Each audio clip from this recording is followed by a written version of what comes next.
YCP నియోజకవర్గ ఇన్ఛార్జీల third list సిద్ధం. ఇవాళ అధికారికంగా ప్రకటించనున్నారు పార్టీ నేతలు.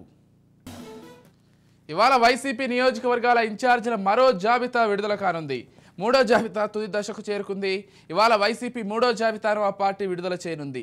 నియోజకవర్గ సమన్వయకర్తల ఇన్ఛార్జీల మార్పులపై సీఎం జగన్ కసరత్తు చేస్తున్నారు. పార్టీ నేతలతో చర్చించి ఇన్ఛార్జీలను సీఎం జగన్ ఖరారు చేస్తున్నారు.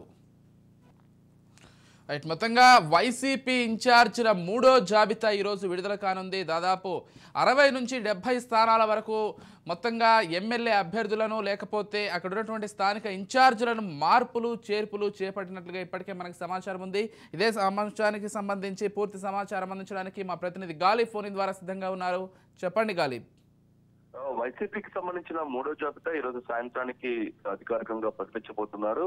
అయితే నిన్న మొన్న అనుకున్నా సరే నేను రాత్రికి సంబంధించి ప్రకటన చేస్తారనేది కూడా అందరూ భావించారు. మీడియా కూడా వెయిట్ చేసింది. అయితే చివరి నిమిషానికి 1-2 పేర్లు మార్పులు చేర్పులు ఉన్న నేపథ్యంలోని ఇందుకు సంబంధించిన ప్రకటన ఈ రోజు సాయంత్రానికి వైఎస్ఆర్ కాంగ్రెస్ పార్టీ వాయిదా వేయడం జరిగింది. ఈ రోజు మొత్తం ఎమ్మెల్యేలు అంటే కొత్త పార్లమెంటు అట్లాగే అసెంబ్లీ సెగ్మెంట్లకు సంబంధించిన కొత్త ఇన్ఛార్జీలకు సంబంధించి మూడో లిస్ట్ లోని మొత్తం 29 మంది ఉన్నట్లుగా వైసీపీ వర్గాలు చెప్తున్నాయి. ఇందులోని ఎమ్మెల్యేలు ఎంపీలు కూడా ఉండబోతున్నారు. ప్రధానంగా ప్రస్తుతం ఉన్న గుమ్మనూరు జయరాం ని కర్నూలు ఎంపీగా పంపించేందుకు ముఖ్యమంత్రి నిర్ణయం తీసుకోవడం జరిగింది. ఆలూరుకు వేరే మహిళా నేతకు ఇందుకు సంబంధించిన నియోజకవర్గ బాధ్యతలు అప్పచెప్పబోతున్నారు.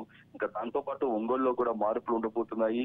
దాంతో పాటు ప్రధానంగా ఎంపీలకు సంబంధించి విశాఖపట్నం ఎంపీగా బొత్స సతీమణి బొత్స ఝాన్సీకి అవకాశం కల్పించబోతున్నారు. అట్లాగే అనకాపల్లి, విజయనగరం, దాంతో పాటు ఇతర ఎమ్మెల్యేల సీట్లకు సంబంధించి భారీగా మార్పులు ఉండేందుకు ముఖ్యమంత్రి జగన్మోహన్ రెడ్డి నిర్ణయం తీసుకోవడం జరిగింది. ఇటు కృష్ణా జిల్లాకు సంబంధించి ప్రధానంగా ఇప్పటికే మార్పులు చేర్పుల నేపథ్యంలోనే మల్లాది విష్ణుని పక్కన పెట్టిన నేపథ్యంలో అతనితో కూడా 2-3 సార్లు ముఖ్యమంత్రి చర్చలు జరిపి రాబోయే రోజుల్లో ప్రభుత్వం వస్తే మంచి అవకాశాలు కల్పిస్తారని కూడా హామీ ఇచ్చిన నేపథ్యంలో చాలా మంది సిట్టింగ్లకు మార్పుల నేపథ్యంలో వాళ్ళ పార్టీ మారేందుకు కూడా నిర్ణయం తీసుకున్నారు. ప్రధానంగా కర్నూలు ఎమ్మెల్యే పార్థసారథి టీడీపీలకు వెళ్లేందుకు ఇప్పటికే నిర్ణయం తీసుకోవడం జరిగింది. అది న్యూజివేట్ కూడా టీడీపీ అవకాశం కల్పించినట్టుగా తెలుస్తుంటే ఓవరాల్ గా చూసినట్టయితే భారీగా వైఎస్ఆర్ కాంగ్రెస్ పార్టీలో మార్పులు ఉండే అవకాశాలు కనిపిస్తున్నాయి. మొన్నటికి మొన్న 1-2 లిస్టులతోనే మొత్తం 38 సంబంధించిన సెట్టింగ్లు మార్చిన వైఎస్ఆర్ కాంగ్రెస్ పార్టీ ఈ రోజు మూడో లిస్టు ప్రకటించబోతుంది. దీంతో 29 అవుతుంది. ఓవరాల్ గా 67 వరకు కూడా ఈ రోజుతో మార్పులు ఉండబోతున్నాయి. మొత్తం మీద 80 మంది వరకు కూడా వైఎస్ఆర్ కాంగ్రెస్ పార్టీలో ఉన్న సెట్టింగ్లు మార్పులు చేసేందుకు వైసీపీ అధినేత జగన్మోహన్ రెడ్డి నిర్ణయం తీసుకున్నారు. అయితే షెడ్యూల్ వచ్చేంత వరకు కూడా ఈ మార్పులు చేర్పులు ఉండే అవకాశాలు కనపడతాయి. ఇంకా విజయవాడకు సంబంధించి ఎంపీ సీటు దాదాపు కేసీఆర్ నానికి ఫైనల్ అయింది. నిన్న ముఖ్యమంత్రిని కలిశారు. దాంతో పాటు ఎంపీ పదవికి సంబంధించి మెయిల్ ద్వారా స్పీకర్ కు లోక్సభ స్పీకర్ కు పంపించిన నేపథ్యంలోని రాజీనామా లేఖను అది ఆమోదం పొందిన వెంటనే ఆయన పార్టీలో జాయిన్ అవుతారు.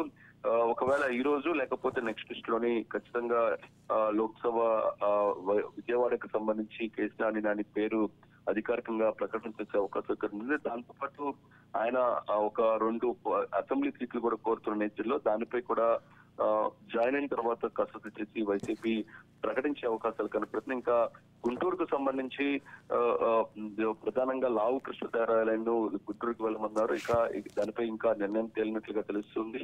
ఇంకా దాంతో పాటు ప్రముఖులుగా ఉన్న వివి వినాయక్, ఆలీకి సంబంధించి కూడా పేర్లు పరిశీలనలో ఉన్నాయి.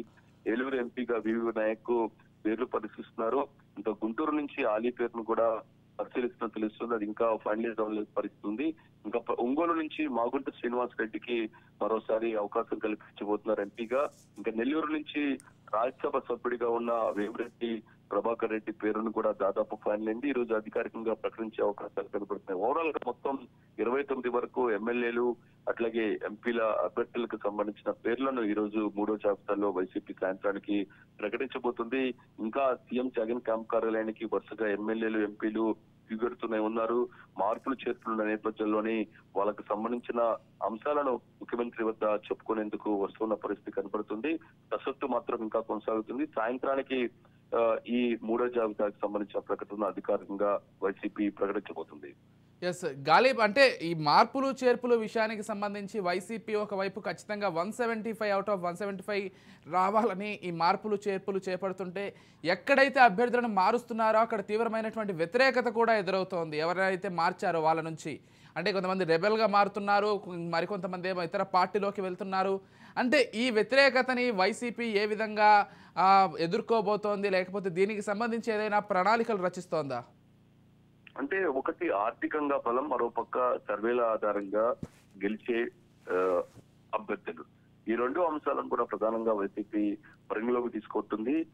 ఒకటి చూసినట్టయితే సామాజిక వర్గాలు, దాంతో పాటు ఆ జిల్లాలకు సంబంధించిన ఈక్వేషన్లు, ముఖ్యమంత్రి అంతర్గత సర్వేలు, ప్రభుత్వానికి సంబంధించిన ఇంటెలిజెన్స్ సర్వే, ఐపాక్ సర్వే, సాక్షి సర్వే లాంటి 4-5 సర్వేలను ఇప్పటికే ముఖ్యమంత్రి 1-2 సార్లు నిర్వహించి అందుకు సంబంధించిన రిపోర్ట్లు దగ్గర పెట్టుకొని ఈ మార్పులు చేర్పులు చేస్తున్న పరిస్థితి కనబడుతుంది.